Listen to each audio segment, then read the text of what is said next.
Home minister గారైతే Andhra రాష్ట్రంలో ఉన్నటువంటి మహిళల గురించి ఆమెకు అవసరం లేదు. ఎవరైతే ఇప్పుడు జగన్మోహన్ రెడ్డి గారికి యాంటీగా కొంచెం వాళ్ళేదో కుటుంబ సమస్యలతో బయటకు వచ్చి అది వాళ్ళు చర్చించుకుంటారు, వాళ్ళు దానికి పరిష్కారం ఏంటనేది వెతుక్కుంటారు. కానీ ఆవిడ స్పెషల్ కేరింగ్ గా షర్మిల గారికి అట్లాగే వివేకానంద రెడ్డి గారి వాళ్ళ కూతురికి విజయమ్మ గారికి స్పెషల్ గా కేరింగ్ తీసుకుంటానని చెప్పేసి కూడా అసెంబ్లీలో చెప్పడం జరిగింది. మరి ఆంధ్ర రాష్ట్రంలో ఎంతో మంది మహిళలు ఉన్నారు, ఎంతో మంది నిర్భాగ్యులు ఉన్నారు, ఎంతో మంది నష్టపోయిన వాళ్ళు ఉన్నారు, ఎంతో మంది మహిళలు ఎదురు చూస్తూ ఉన్నారు. ఇప్పుడు మీరు ఇచ్చే హామీలు ఎప్పుడు వస్తాయి, 15,000 ఎప్పుడు వస్తుంది, 18,000 ఎప్పుడు వస్తుంది అని చెప్పేసి ఎదురు చూస్తూ ఉన్నారు.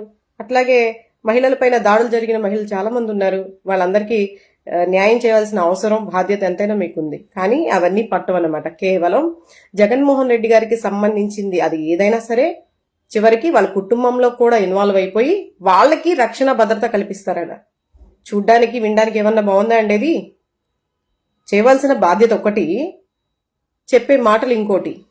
ఆంధ్ర రాష్ట్ర ప్రజలు గమనించాలి. ఈరోజు వీళ్ళు ఏ విధంగా వచ్చి ఏ విధంగా ఒక్కొక్కళ్ళు వాళ్ళ కర్తవ్యాలను నిర్వర్తిస్తున్నారు, వాళ్ళ బాధ్యతని ఏ విధంగా నిర్వర్తిస్తున్నారు అనేది ప్రతి ఒక్కరు కూడా గమనిస్తూ ఉండాలి. గతంలో లేనిపోయినవన్నీ కూడా ఒక వైఎస్ఆర్సీపీ పార్టీ మీద ఉన్నటువంటి నాయకుల మీద చాలా అభియోగాలు ఇప్పటికీ మోపుతూనే ఉన్నారు. కానీ అప్పటికి ఇప్పుడు ఏంటంటే డిఫరెన్స్ అనేది కూడా ప్రతి ఒక్కళ్ళు గమనించుకోవాలి.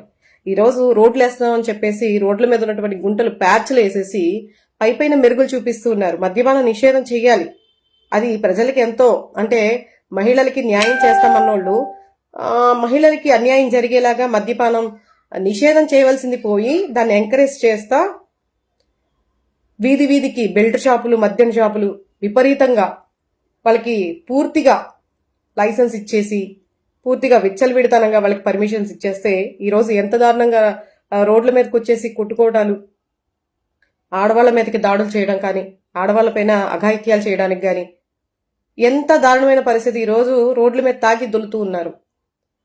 మరి ఇవన్నీ కూడా చేసే మంచి పద్ధతేనా? వాళ్ళు చెప్పినటువంటి ఒక్కటైనా సరే హామీ కానీ వాళ్ళు ఇచ్చినటువంటి మాట కానీ ఒక్కటైనా నిలబెట్టుకున్నారా? ఇవేమీ పట్టవు. కేవలం జగన్మోహన్ రెడ్డి గారిని టార్గెట్ చేయడం, జగన్మోహన్ రెడ్డి గారిని ఎందులో ఇరికించాలా. సెకీ గురించి నిన్న ఆయన 2 గంటల సేపు అంత చక్కగా వివరణ ఇచ్చారు. నిజంగా అదానీతో చర్చలు కనుక జరిగి ఉంటే అదానీతో మరి మోడీ గారికి అత్యంత సన్నిహితమైనటువంటి వ్యక్తి అదానీ గారు. ఇప్పుడు జగన్మోహన్ రెడ్డి గారు ఇది స్టేట్ పరంగా వ్యవహారం జరిపితే కనుక ఖచ్చితంగా మోడీ గారికి కూడా ఇందులో సంబంధం ఉంటుంది అని చెప్పేసి ఆయన కూడా చెప్పారు కదా. మరి చంద్రబాబు నాయుడు గారు జగన్మోహన్ రెడ్డి గారి మీదే కాకుండా మోడీ గారి మీద కూడా కంప్లైంట్ చేయాలి కదా. వితౌట్ మోడీ గారి పర్మిషన్ లేకుండా ఏం జరగదు కదా, అది ప్రతి ఒక్కరికి తెలుసు. అమెరికాలో కూడా అదానీ గారి పైన కేసు ఫైల్ చేయడం జరిగింది. ఇవన్నీ కూడా సాక్ష్యాలు ఇంత క్లియర్ గా ఉండగా ఇంకా ప్రజల్ని రకరకాలుగా జగన్మోహన్ రెడ్డి గారు అరాచకాలు చేశారు, ప్రజల్ని నమ్మించి మోసం చేస్తున్నారు, అంతా కూడా దోచుకుంటున్నారు, దోచేశాడు. మీరేం చేస్తున్నారు ఇప్పుడు? ఇసుక మాఫియా అనే పేరుతో ఉచిత ఇసుక అని చెప్పేసి మీరేం చేస్తున్నారు? దోచుకోవట్లేదా? మద్యం వ్యాపారంతో మీరేం చేస్తున్నారు? మధ్యాంధ్రప్రదేశ్గా మీరు కొత్తగా ఆంధ్రప్రదేశ్ని మధ్యాంధ్రప్రదేశ్గా మీరు రూపుదిద్దట్లేదా? ఇవన్నీ మీరు చేస్తున్నాయి కాదా? ఇవన్నీ తప్పులు కాదా? మీరు ఇచ్చే హామీలన్నీ ఎక్కడికి వెళ్ళిపోయినాయి? నిరుద్యోగ భృతి అన్నారు, ఈరోజు ఎంతమందికి ఇస్తున్నారు? ఆడవాళ్ళకి సంవత్సరానికి 3 గ్యాస్ సిలిండర్లు అన్నారు, ఎప్పుడు ఇచ్చారు? దీపావళి నుంచి అమలు చేస్తా అన్నారు, ఎప్పుడు ఇస్తున్నారు? ఎప్పుడు ఇచ్చారు?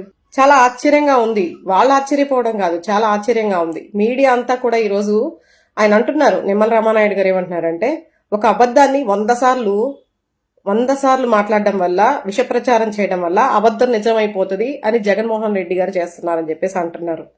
ఆ ఫార్ములా మీకు సరిపోతుందండి. ఎందుకంటే అది చేసేది మీరు కాబట్టి, మీరు చేస్తున్నారు కాబట్టే మీ నోట్ల నుంచి వచ్చింది అది.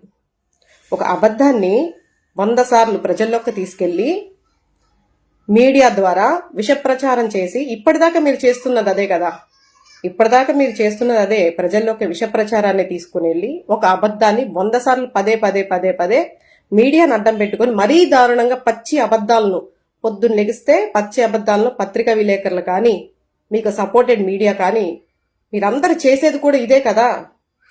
ప్రజల్ని ఇప్పటిదాకా మభ్యపెట్టి ప్రజల్ని ఇప్పటిదాకా వాళ్ళకి రకరకాల హామీలు ఇచ్చి వాళ్ళని ఆశపరిచి ఈరోజు 1,50,000 మందిని నిరుద్యోగుల్ని చేశారు.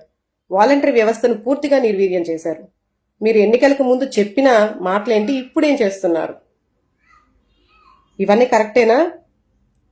వైజాగ్ స్టీల్ ప్లాంట్ ని కాపాడాల్సింది పోయి ఇప్పుడు భాగాలుగా అమ్ముకోవడం జరుగుతుంది.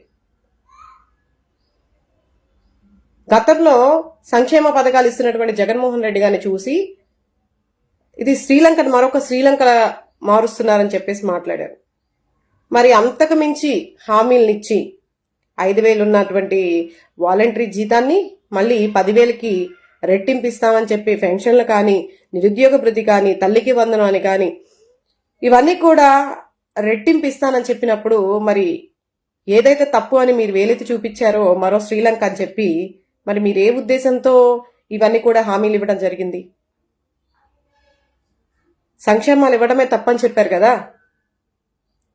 అభివృద్ధి అన్నారు. ఈరోజు అమరావతి గురించి ఎక్కడైనా చర్చ నడుస్తుందా? వచ్చి 6 నెలలు అవుతుంది. అమరావతిలో కనీసం అభివృద్ధి పనులు ఏమైనా మొదలెట్టారా? రాజధాని గురించి, దాని గురించి ఎప్పుడైనా చర్చ జరిగిందా? సో ప్రతి ఒక్కరు కూడా, ప్రజలందరూ కూడా గమనించాలి.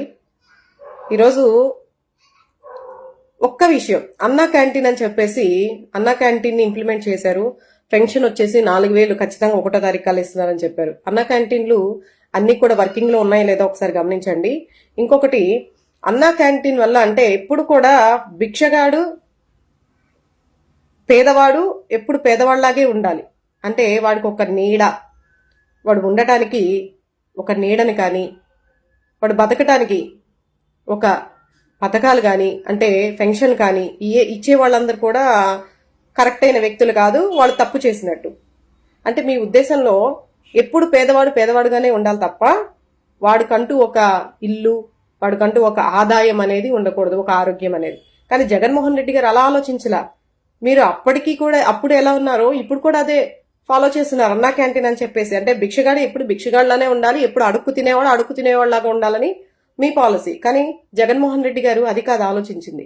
ప్రతి పేదవాడికి ఇల్లు ఉండాలి, ఆదాయం ఉండాలి, కనీసం ఎవరి మీద ఆధారపడకుండా, పిల్లలు చూడకపోయినా, ముసలివారైపోయినా, వాళ్ళ ఒంట్లో శక్తి లేకపోయినా వాళ్ళకంటూ నెలకు పెన్షన్ అనేది కూడా వాళ్ళ ఖర్చులకి, వాళ్ళు తినడానికి, అలాగే రేషన్ బియ్యం కానీ, రేషన్ కానీ నెలలా ఇంటికి వచ్చేలాగా, అలాగే ఆరోగ్యశ్రీ కార్డు మీద వాళ్ళ ఆరోగ్యాన్ని చూపించుకునే విధంగా ఇన్ని ఫెసిలిటీ కల్పించారు పేదవారికి. మీరు చేస్తుందేంటి? అడుగు తినేవాడు ఎప్పుడు అడుగు తినేవాళ్ళలాగే ఉండాలి, ఎప్పుడు వాడు బాగుపడకూడదు.